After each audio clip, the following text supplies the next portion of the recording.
Bonsoir à toutes et à tous. Merci d'être venus aussi nombreux ce soir pour écouter nos intervenants, nos invités.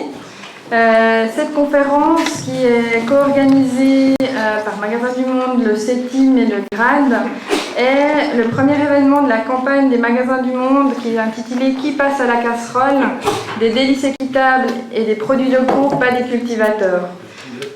Par cette campagne, les Magasins du Monde de Suisse romande souhaitent attirer l'attention sur la complémentarité entre commerce équitable et agriculture locale, selon des modèles tels que l'agriculture contractuelle ou d'autres modèles qui garantissent aux paysans, au sud comme au nord, des prix rémunérateurs et de pouvoir vivre de leur production.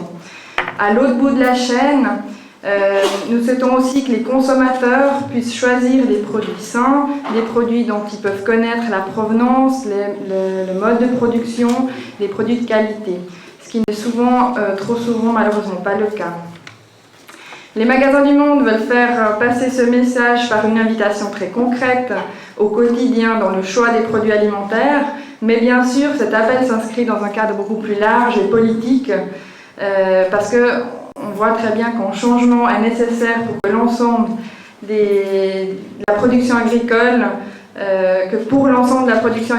des méthodes de production et des systèmes de commercialisation qui mettent les personnes au centre et qui soient respectueuses de l'environnement soient garanties.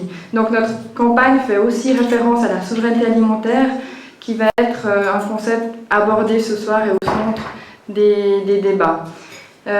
Comme je vous l'ai dit tout à l'heure, nous avons le plaisir d'organiser cette conférence avec le CETIM et le GRAD et je tiens à remercier la FGC, la Fédération genevoise de coopération et les collectivités publiques genevoises de leur soutien car ils soutiennent le volet genevois de cette campagne romande des Magasins du Monde. Je vous remercie beaucoup.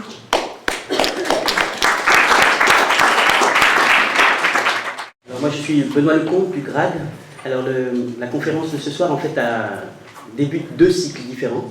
Un cycle que vient de présenter les Magasins du Monde et un deuxième cycle de conférence qui a pour but de préparer un petit peu le carrefour que la FGC veut organiser au mois de janvier 2011 et dont le thème sera la souveraineté alimentaire. Et pour organiser ce carrefour, on a trouvé que c'était une bonne idée avec le CETIM de lancer un cycle de conférences autour de partenaires africains. Et donc on a la chance ce soir d'avoir M. Bernard Ndjonga qui est de l'ACTIC du Cameroun et M. Mamadou Sissoko qui est du ROPA, d'Afrique de l'Ouest. Et donc on va essayer de les écouter parler de leurs expériences en matière de souveraineté alimentaire et profiter aussi de la présence de Valentina Hemler qui est donc du syndicat alimentaire pour avoir un regard aussi croisé et des échanges entre ce qui se passe là-bas et ce qui se passe ici sur ce sujet. Voilà. Donc je propose qu'on fasse un petit travail avec 3 fois 20 minutes, que chacun puisse présenter en profondeur son travail, ses combats. Et puis après, peut-être une demi-heure où on permettrait à nos 3 intervenants d'échanger entre eux, de se questionner entre eux en fonction de ce qu'ils ont dit. Et puis après, on laissera la parole pendant une demi-heure à la salle. Donc si ça va pour vous, je propose que Bernard Ndjonga puisse commencer à nous raconter un petit peu son expérience au Cameroun. Ok, merci. Bonsoir à tout le monde. Disons, mon expérience, je pense que je veux essayer de la raccourcir. Je veux essayer de la... Non, ne riez pas. Je veux essayer de raccourcir cette expérience, question de parler de plusieurs choses à la fois. Parce qu'en fait, moi je suis le président de l'ACDIC, Association citoyenne de défense des intérêts collectifs. Mais avant d'en arriver à cette association, j'étais secrétaire général du SAID, le service d'appui aux initiatives locales de développement. Alors pourquoi j'ai fait le saut? Bon, pour la simple raison que dans le cadre du SAID, nous avions identifié le petit élevage comme étant une activité très lucrative pour les petits producteurs en milieu rural, le petit élevage. Nous avions accompagné un certain nombre de petits éleveurs par rapport à cet élevage jusqu'en 1999 où nous découvrons que cette activité n'était plus rentable parce que le produit des paysans et paysannes était fortement concurrencé sur le marché par les importations de poulet congelés. En 1999, donc, en étant toujours secrétaire général du SAID, nous nous engageons à travers le journal que nous avons encore aujourd'hui, La Voix du Paysan, à alerter l'opinion par rapport à ces phénomènes d'importation de coups de poulet congelés. Malheureusement pour nous, pendant 3 ans, nous n'avons pas pu obtenir de résultats probants à travers la voix du paysan. Tout au contraire, c'est un peu comme si plus nous en parlions, plus on faisait entrer les poulets congelés. Parce que voyez-vous, en 2003, quand nous découvrons que le poulet congelé se vend déjà à même le sol dans les marchés, les importations de coups de poulet congelé au Cameroun, en 10 ans, de 1994 à 2003, on était passé de 60 000 tonnes importées à 22 150 tonnes de poulet congelé importés. Et c'est pour ça qu'on voit ça partout. En 2003 donc, quand nous réalisons qu'avec la voix du paysan, nous ne réussissons pas à faire sauter ce problème, nous décidons de créer une nouvelle association qui devrait se faire fort de mobiliser l'opinion et de mobiliser surtout les consommateurs pour aller contre ces importations. C'est ainsi qu'on a créé l'ACDIC, puisque le Sahel ne pouvait pas mobiliser. Le Sahel avait pour vocation d'accompagner les producteurs. Par contre, avec l'ACDIC, nous avions une capacité et l'autorisation de mobiliser large pour aller contre les importations de coups de poulet congelés. Nous créons donc l'ACDIC en 2003 et on me fait président. Je quitte donc le Sahel pour être président de l'ACDIC et nous lançons donc cette campagne de mobilisation et de sensibilisation et de plaidoyer en même temps contre ces importations. Au bout de 3 ans, en 2006, nous obtenons l'arrêt total par décret, par arrêté du ministre de l'élevage des coûts des importations de poulet congelé au Cameroun. Or, là où le problème commence, pour nous, alors qu'on pouvait plutôt trouver l'arrêt comme étant une solution, là où le problème commence, c'est qu'au départ de notre campagne, nous nous étions dit que l'objectif n'est pas simplement d'arrêter les importations. L'objectif, c'est à la fois d'arrêter les importations, mais aussi de faire en sorte que la production locale puisse remplacer les importations de poulet. Puisque si on est passé de 60 tonnes à 22 154 tonnes, c'est parce qu'il y a des consommateurs. Si on arrête l'entrée de 22 154 tonnes, forcément, il faudrait que la production locale soit même, sinon on aura échoué. Malheureusement pour nous, quand nous nous battions contre les importations de poulet congelé, nous avions oublié de nous battre aussi contre l'augmentation de la production de maïs au Cameroun. C'est quand nous obtenons l'arrêt des importations, que les agriculteurs commencent à dire que le maïs coûte cher, on ne peut pas élever les poulets avec le prix du maïs tel qu'il se présente sur le marché et le vendre bon marché sur le marché local. Et nous découvrons donc qu'on a créé un problème en résolvant l'autre.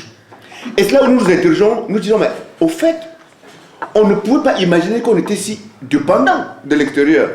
Parce qu'en fait, s'il fallait augmenter la capacité de production de la filière avicole, il fallait qu'on importe le maïs. Mais pour nous, c'est toute une honte. Parce que voilà, on réussit à arrêter les importations de poulet et on autorise l'importation du maïs. Le maïs qui chez nous est constitué comme une plante prostituée. C'est-à-dire, n'importe qui peut faire pousser le maïs et n'importe dans des conditions très faciles, même dans des conditions difficiles. Et qu'on découvre que l'ACDIC accepte l'importation du maïs, ce serait vraiment le monde à l'envers. Et nous décidons donc à oublier un temps le poulet et à nous attaquer maintenant à la production du maïs. Quand nous attaquons à la production du maïs, mais nous découvrons que le coût de production du maïs au niveau du paysan est excessivement élevé. À la limite, à l'époque, on n'aurait même pas osé encourager les paysans à produire le maïs, à augmenter la capacité de production de maïs. Parce qu'ils auraient fait un travail qui n'était pas rémunérateur en fin de compte, le maïs étant trop cher. Et avec ce maïs produit dans ces conditions, on ne peut pas obtenir le poulet moins cher sur le marché. Ça faisait encore un autre échec. Nous nous sommes donc dit, au fait, quelle est cette histoire de souveraineté alimentaire? Nous nous sommes fait une définition de la souveraineté alimentaire, qui était toute simple, qui était de dire ceci. Pour nous, la souveraineté alimentaire, c'est la capacité de produire ce qu'on mange. Et en même temps, de manger ce qu'on produit. Plus tard, il y a eu d'autres mots qui sont venus s'y greffer, mais nous, on n'était que dans cette définition simpliste, si vous permettez le terme.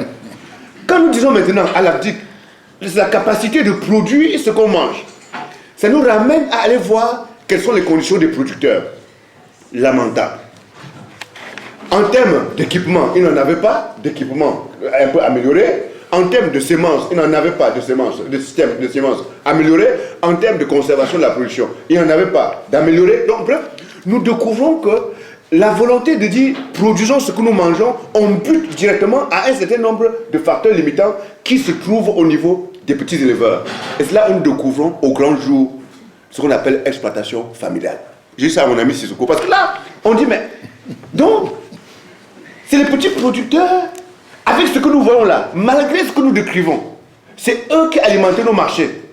Parce que voyez-vous, avec le maïs, on a fait une étude au Cameroun. Cette étude pour nous a été révélatrice de beaucoup de réalités, mais des réalités amères. 98% du maïs consommé au Cameroun était produit par les petits agriculteurs, donc dans les exploitations familiales. Et le fait qu'il y a famine est dû à quoi? C'est pour la simple raison que la production de ces exploitations familiales est consommée à 95% par la même famille, parce qu'ils se nourrissent d'abord. Donc l'excellent qui va sur le marché est tout petit, donc incapable de satisfaire la demande. C'est ce que nous découvrons. Maintenant, quand on dit, mais pourquoi cette production de les exploitations familiales est si faible? Et c'est là où nous découvrons que les paysans, ils sont restés égaux à leur tradition. Sélection des semences, ils pratiquent la sélection comme ils le font de manière empirique sur les semences passées. Outillage, c'est encore avec la daba qu'ils cultivent, ce qui n'est pas étonnant vu la superficie qu'ils utilisent, puisque par rapport aux superficies, nous avons découvert que 98% de ces petites exploitations, c'est des exploitations qui étaient inférieures à 1 hectare.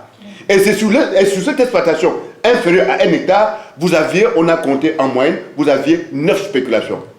Le maïs qui épousait très bien les arachides qui épousent le haricot, le maïs qui... Bref, donc, sur la même parcelle, donc, la densité est tellement forte. Ça présente beaucoup d'avantages. On ne peut pas le nier. Mais acceptons que ça présente aussi d'inconvénients. Parce que les exploitations familiales, c'est eux qui font le gros de la production vivrière, mais ils ne sont pas à même de satisfaire la demande.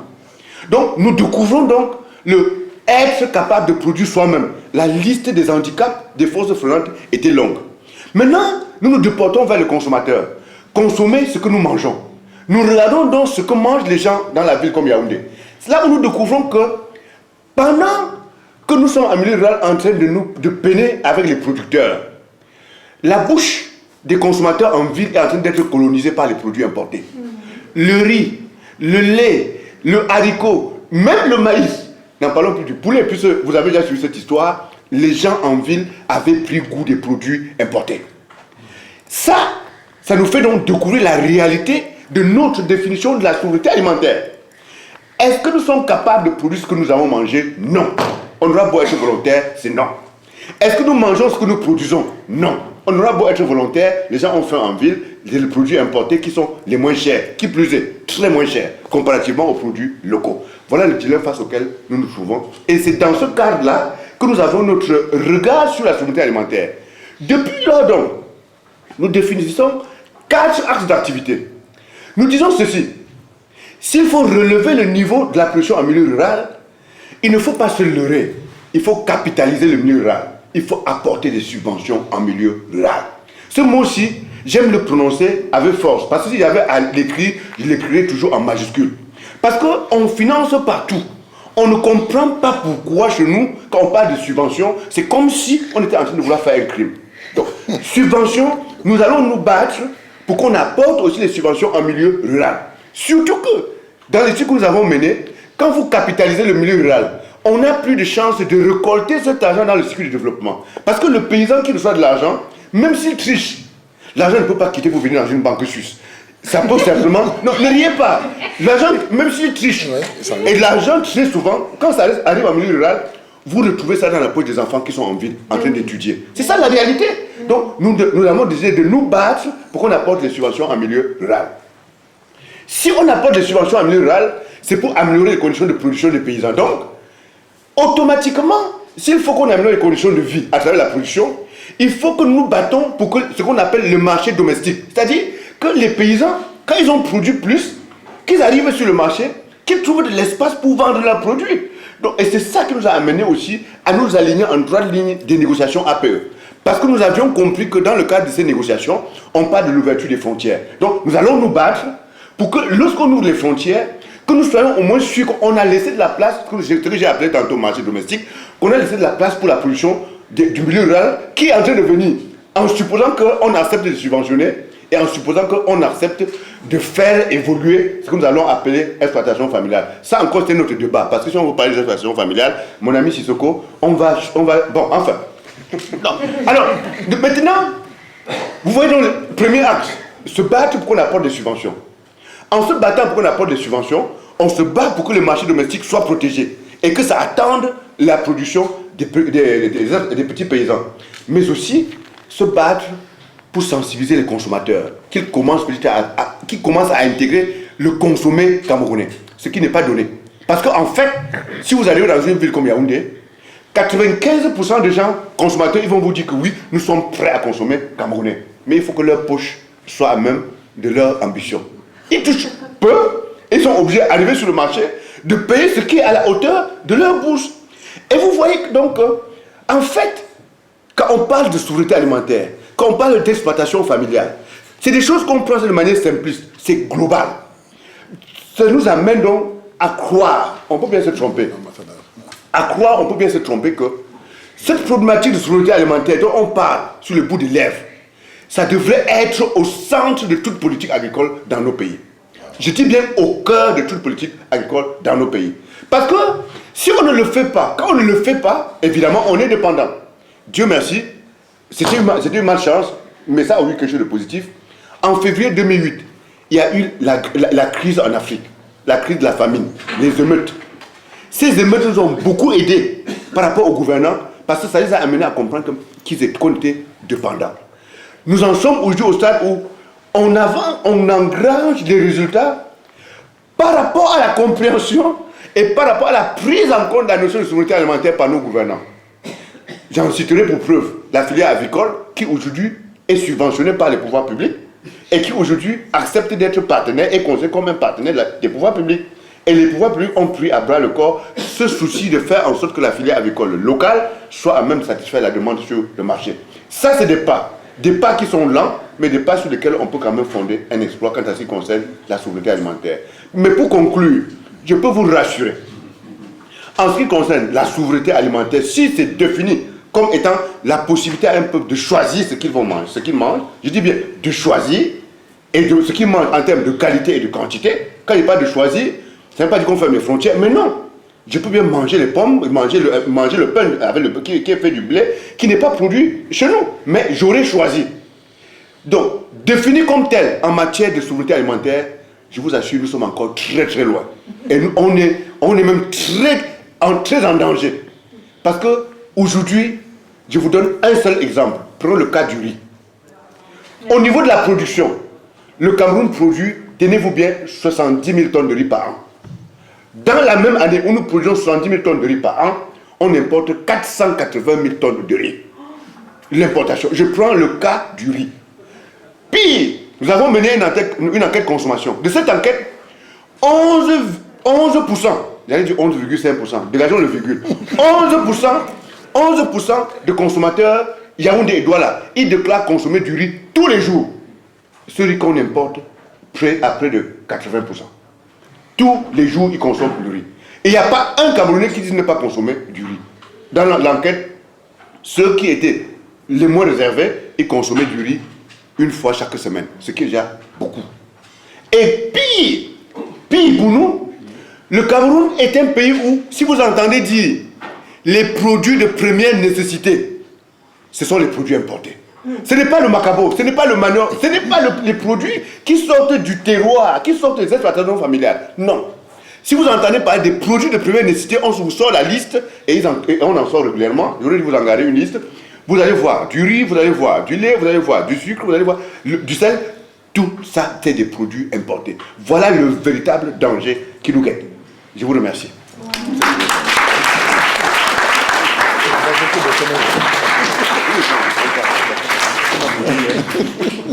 Merci à Bernard pour ce regard de consommateur.